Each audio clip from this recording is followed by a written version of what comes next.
Hello everyone, welcome to the channel. तो last video में हमने क्यूसेट 2017 के क्वेश्चन पेपर को सॉल्व कर रहे थे। उसको हम आगे कंटिन्यू करते हैं। तो आपका यहाँ पर पहला क्वेश्चन है, as compare to the amino acid with the neutral side chain, the isoelectric point for amino acid with acidic and basic side chain. तो देखो, ये चीज़ जान लो कि जो एसिडिक साइड चेन होता है और बेसिक साइड चेन होता है, तो इसका पीएच लो होता है, इसका पीएच हाई होता है, और ये न्यूट्रल साइड चेन वाला होता है यहाँ पर बीच में। ठीक है, तो ये न्यूट्रल साइड चेन का है, और यहाँ पर पीएच इसका कम होगा, मतलब इंटरमीडिएट होगा इन दोनों के बीच का। और आइसो इलेक्ट्रिक पॉइंट क्या होता है, ये सिंपल होता है कि कहाँ पर ज्यूटर आयन फॉर्म करेगा। ठीक है, ज्यूटर आयन कहाँ पे बनता है, वो आपका आइसो इलेक्ट्रिक पॉइंट होता है। तो देखो, यहाँ पे बोला है कि at lower pH and higher pH respectively, तो एसिड का लो होगा, बेस का हाई होगा, तो बी ऑप्शन यहाँ पे आपका करेक्ट है। अगला क्वेश्चन देखें कि यहाँ पर पूछा है, in the reaction scheme given below identify P and Q. तो देखो, यहाँ पर एक साइड सोडियम मेथॉक्साइड है, सिंपल न्यूक्लियोफाइल है। तो ये न्यूक्लियोफाइल डायरेक्टली क्या करेगा, यहाँ पर अटैक करेगा लोअर साइड चेन से, मतलब ये SN2 मैकेनिज्म को फॉलो करेगा, और ये जैसे O माइनस हो जाएगा। तो ये अगर मैं P की बात करूँ तो जो आपका प्रोडक्ट बनेगा वो O माइनस होगा, और ये साइड चेन मिथाइल ग्रुप रहेगा, और ये OMe लग जाएगा, तो ये फाइनली OH बन जाएगा। तो ये आपका P होगा। जबकि अगर मैं Q की बात करूँ तो देखो, यहाँ पर क्या है कि मेथनॉल है और HCl है। तो ये एसिड क्या करेगा कि पहले H प्लस देगा, तो जो ऑक्सीजन के पास लोन पेयर ऑफ इलेक्ट्रॉन है वो इस H प्लस को लेगा, और ये OH प्लस बनेगा। ठीक है, अब इसकी वजह से क्या होगा कि ये दो साइड कार्बोकैटायन बना सकता है, एक इधर और एक इधर। तो ये कार्बोकैटायन ज़्यादा स्टेबल होगा, तो OH इधर बन जाएगा और यहाँ पे पॉजिटिव चार्ज आएगा।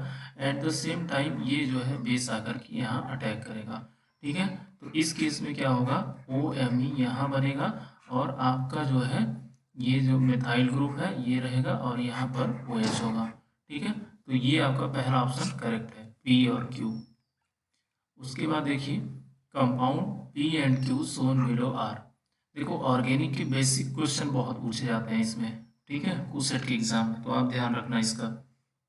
देखो, पहला क्या है, कन्फर्मेशन दिया है ये, दूसरा दिया है ये।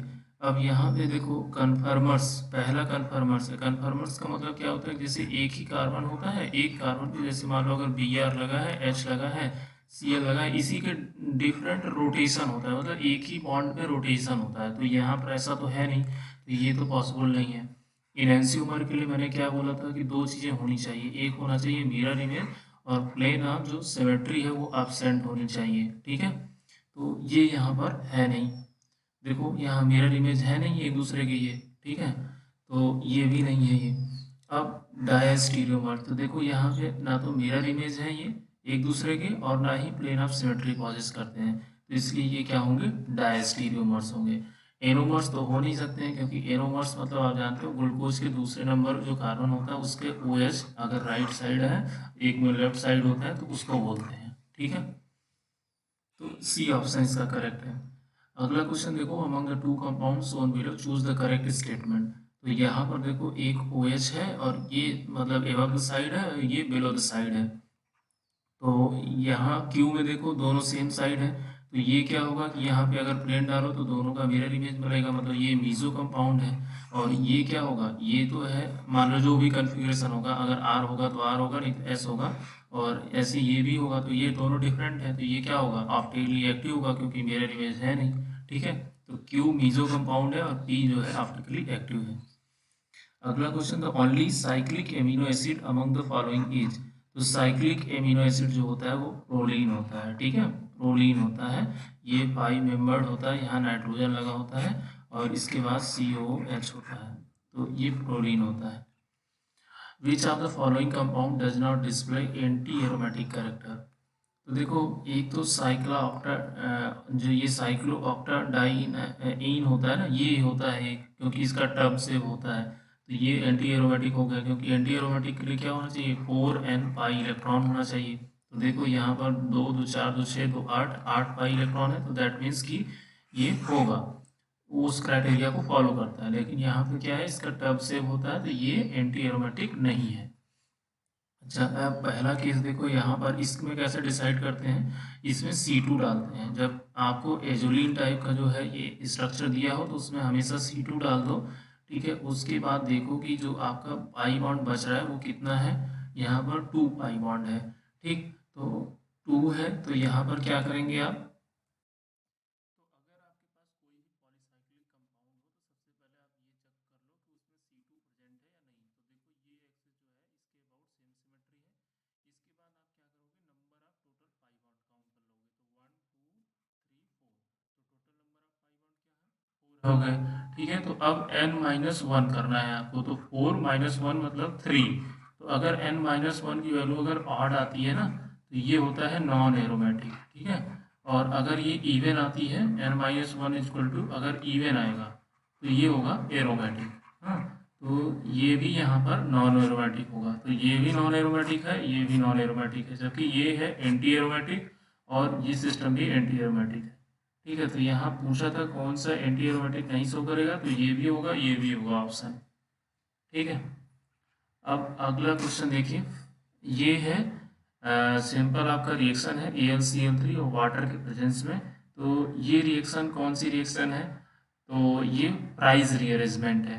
अब प्राइस रीअरेंजमेंट कैसे होता है, तो यहाँ देखिए, यहाँ सबसे पहला स्टेप क्या होता है कि ये जो लोन पेयर ऑक्सीजन है ना, ये यहाँ पर अटैक करके एल्युमिनियम के पास जाता है, देन ये AlCl है, ठीक है। तो यहाँ पर जाएगा, ये निकल जाएगा और ये इसके साथ बाइंड कर लेगा।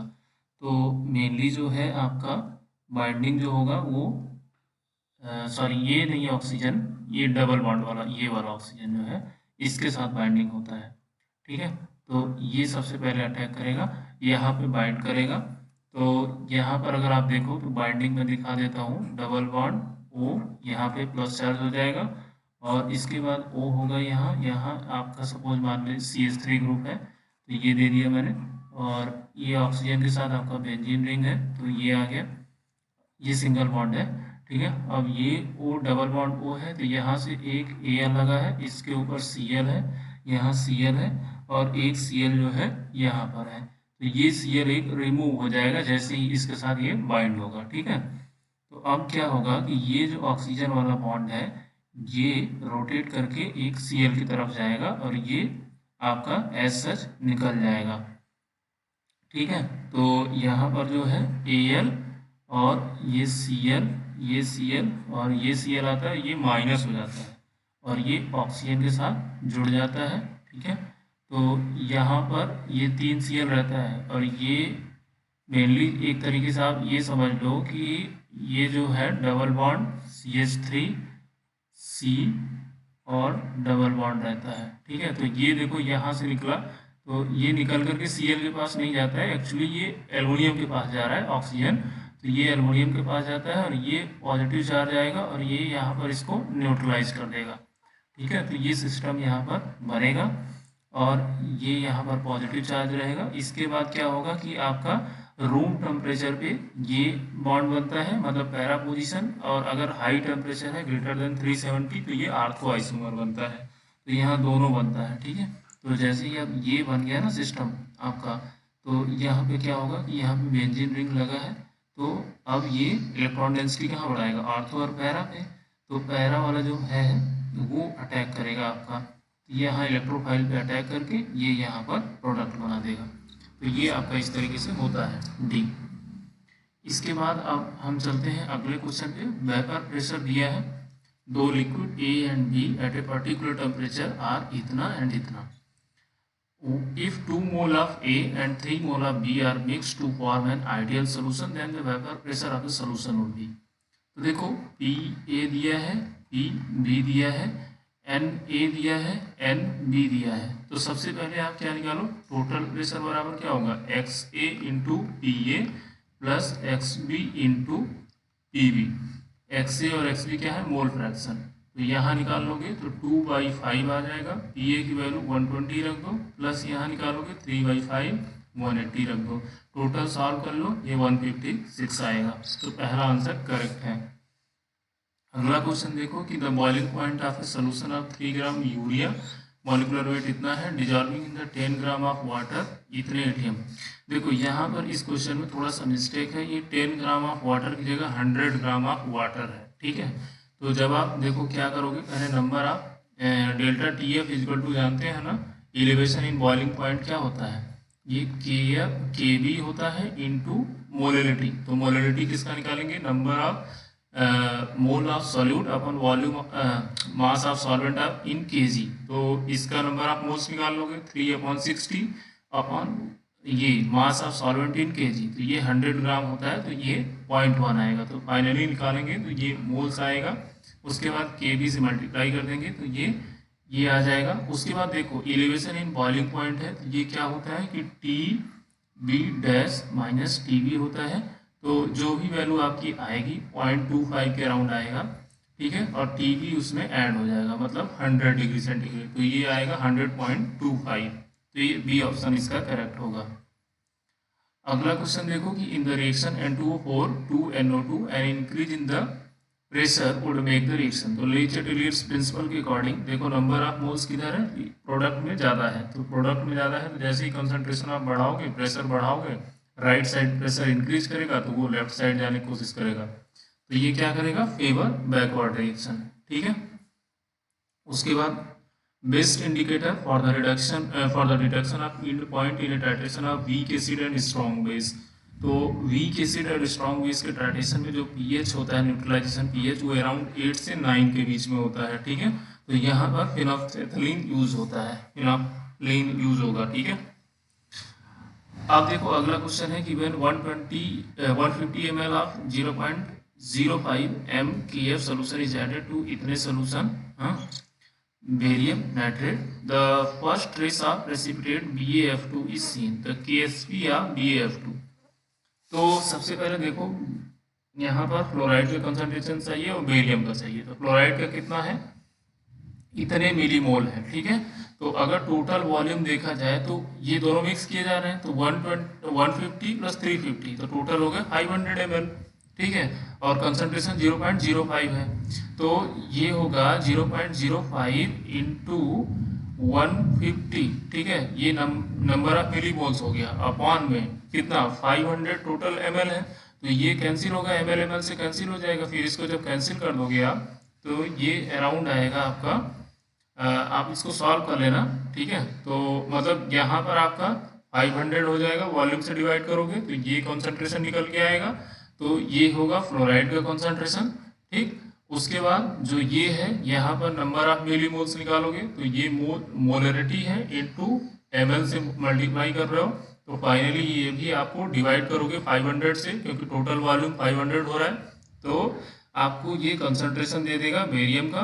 तो बेरियम का मिल गया, फ्लोराइड का मिल गया, फ्लोराइड में 2 से मल्टीप्लाई करके बेरियम से मल्टीप्लाई कर दो तो आपका फर्स्ट आंसर आ रहा है, ठीक है, 1.575 इंटू 10⁻⁶, ठीक। तो आप इसको सॉल्व कर लीजिए। अगला क्वेश्चन देखिए, for the reaction PCl3 plus Cl2 PCl5 the value of Kc at 300 kelvin is कितना, the value of Kp at this temperature. Simple दो R दिया है आपको, तो Kp इक्वल टू क्या जानते हैं हम, Kc R⁴ डेल्टा Nc, ठीक है। तो नंबर ऑफ गैसियस प्रोडक्ट 1 हो गया, नंबर ऑफ गैसियस रिएक्टेंट देखो 2 हो गए, तो -1 हो गया। तो Kc की वैल्यू आपको दिया है ऑलरेडी, कितना दिया है 25 मोल इनवर्स लीटर। तो यहाँ पे आप Kc की वैल्यू रख दो 25, ठीक है, और ये 25 और RT की वैल्यू, R की वैल्यू ये रखोगे 0.082, ठीक है, और T की वैल्यू 300 केल्विन और उसका -1 कर दो। इसको सॉल्व कर दो तो ये आपका अराउंड फर्स्ट ऑप्शन आएगा 1.01, ठीक है।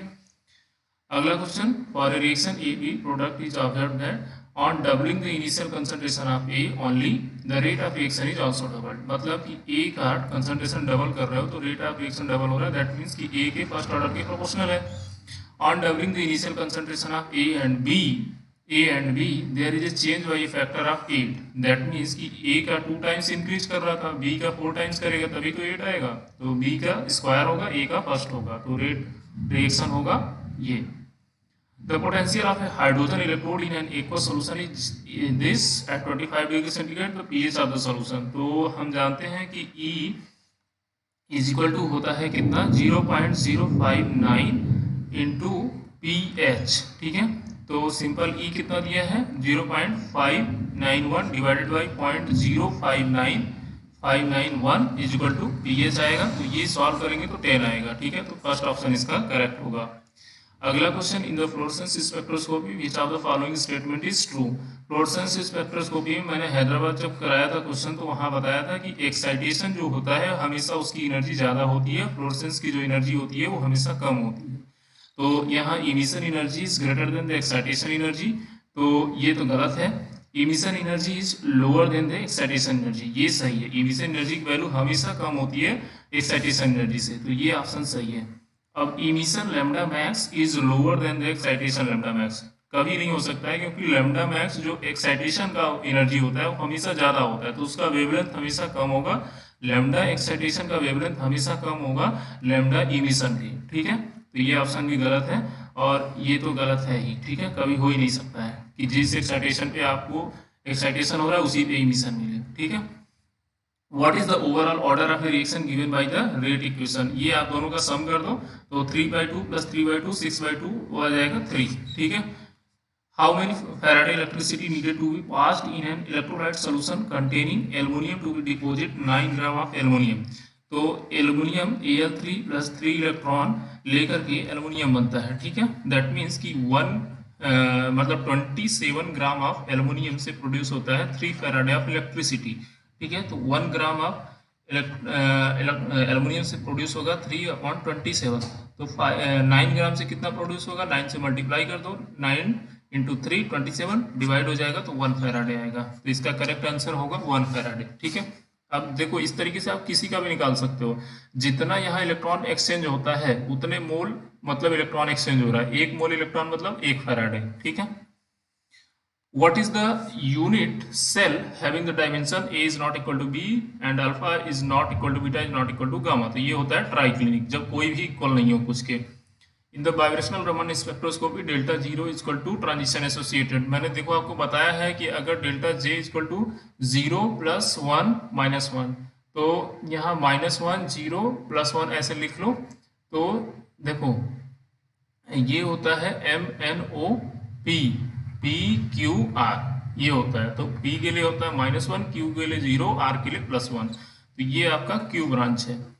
In sulphuric acid is a titration with dilute ammonia. देखो तो सल्फ्यूरिक एसिड स्ट्रॉन्ग एसिड है, ठीक है, स्ट्रॉन्ग है। और आपका जो अमोनिया है ये एक तरह से NH4OH है जो कि वीक एसिड है। तो स्ट्रॉन्ग एसिड और वीक बेस, ठीक है, वीक बेस का ट्राइटेशन कराएंगे तो शुरू में H+ का कंसंट्रेशन ज्यादा होगा तो उसका कंडक्टेंस ज्यादा होगा।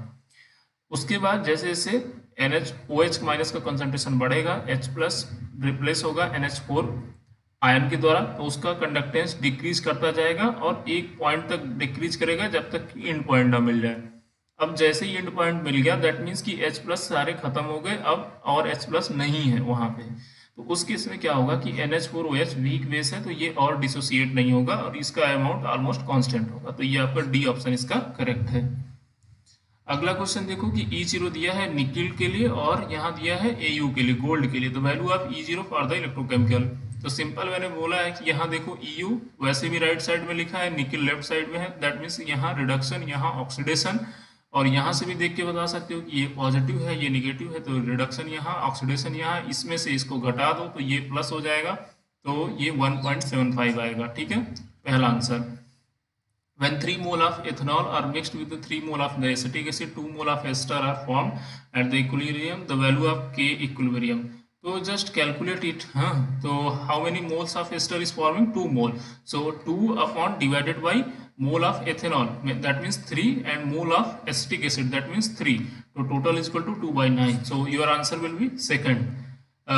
Calculate the equilibrium, equilibrium quantities of HI, H2 and I2 are brought to equilibrium if the total pressure in the vessel is itna, Kp for the reaction is 49, which of the following is the correct value for the equilibrium partial pressure of I2। तो यहाँ पर I2 का जो है partial pressure निकालना है, तो simple यहाँ पे कैसे करोगे, यहाँ पर देखो 2Hi ये डिसोसिएट होता है H2 में प्लस I2 में, तो इसके नंबर ऑफ मोल्स हो गए सपोज इनिशियल में 2, इसके 0 0 हो जाएंगे। फिर इसका क्या होगा, अल्फा डिसोसिएट हुआ तो ये 2 माइनस अल्फा हो जाएगा, तो टोटल नंबर ऑफ मोल्स हो गए 2 प्लस अल्फा। ठीक है, तो इसका नंबर ऑफ मोल्स हो गया मतलब मोल फ्रैक्शन हो गया 2 माइनस अल्फा अपन 2 प्लस अल्फा। इसका क्या हो जाएगा, अल्फा अपन 2 प्लस अल्फा, इसका हो जाएगा 2 प्लस अल्फा। तो ये हो गया मोल फ्रैक्शन। अब इसका जो टोटल प्रेशर है वो 1.5 है, तो इसका अगर पार्शियल प्रेशर निकालूंगा तो इसमें 1.5 से मल्टीप्लाई, इसमें 1.5 से मल्टीप्लाई, तो जस्ट इक्विलिब्रियम अगर मैं निकालूं तो Kp की वैल्यू दिया है मुझे, तो अब कंसंट्रेशन ऑफ H2 निकालूंगा और मतलब partial pressure of H2 partial pressure of I2 upon partial pressure of Hi का स्क्वायर। ठीक है, तो जस्ट ये वैल्यू रख दो, सब कुछ सॉल्व कर दो, तो आपको अल्फा की वैल्यू मिल जाएगी यहाँ से। फिर अल्फा अराउंड आपका 1.9 के आसपास आएगा, फिर आप उसको सॉल्व करोगे वैल्यू में रख करके I2 के पार्शियल प्रेशर में, तो ये आपको वैल्यू 0.7 के अराउंड मिलेगा। ठीक है, इसको सॉल्व करके एक बार जरूर देखिएगा कि ये कैसे हो रहा है। उसके बाद half life of a radio active element is इतना years, what is the average life time of the element. तो देखो टी हाफ जो होता है ये होता है 0.693 डिवाइडेड बाई के, और ये जो 1 बाई के होता है इसी को टाउ एवरेज बोलते हैं। ठीक है, तो tau average is equal to होगा T half is equal to 0.693 tau average, तो 1 बाई के को ही सिंपल एवरेज बोल देते हैं। तो यहाँ पर टी हाफ से डिवाइड कर दो तो ये आपको वैल्यू दे देगा एवरेज का, ये आएगा 10,000। ठीक है, the ratio of the mean speed of the oxygen molecule to the RMS speed of the nitrogen. तो मीन एवरेज स्पीड आप जानते हो क्या होता है, √8 RT बाई पाई एम। ठीक है, ये होता है, और भी RMS क्या होता है, √3 RT बाई पाई सिर्फ मॉलिकुलर वेट। तो अब यहाँ पर आपको जो है एवरेज स्पीड ऑक्सीजन का निकालना है, इसका जो है नाइट्रोजन का निकालना है। तो जब ये आप पूरा इसको सॉल्व करेंगे तो ये आपका आंसर आ रहा है अराउंड 7/3 पाई की पावर 1/2, तो ये आंसर आपका करेक्ट है। ठीक है, ये आंसर आपका आ रहा है। इसके बाद अगला क्वेश्चन है कि when 2 mole of gas is introduced into an evacuated flask kept at 25 degrees centigrade, the pressure is found to be 1 atm. If the 3 gram of another gas B is then added to the same flask, then total pressure become 1.5. Assuming ideal behavior of the gas, calculate the ratio of molecular weight. तो ये देखो simple question है। तो यहाँ पर मास दिया है पहले गैस का, तो पहला टोटल प्रेशर कितना है 1.5, ये किसका है सम PA प्लस PB, और A कितना दिया है 1 atm। तो अगर मैं PB निकालूंगा तो कितना आएगा मेरा, ये 1 है और ये 1.5 है टोटल, तो ये आएगा 0.5। तो PA मिल गया मुझे 1, PB मिल गया 0.5।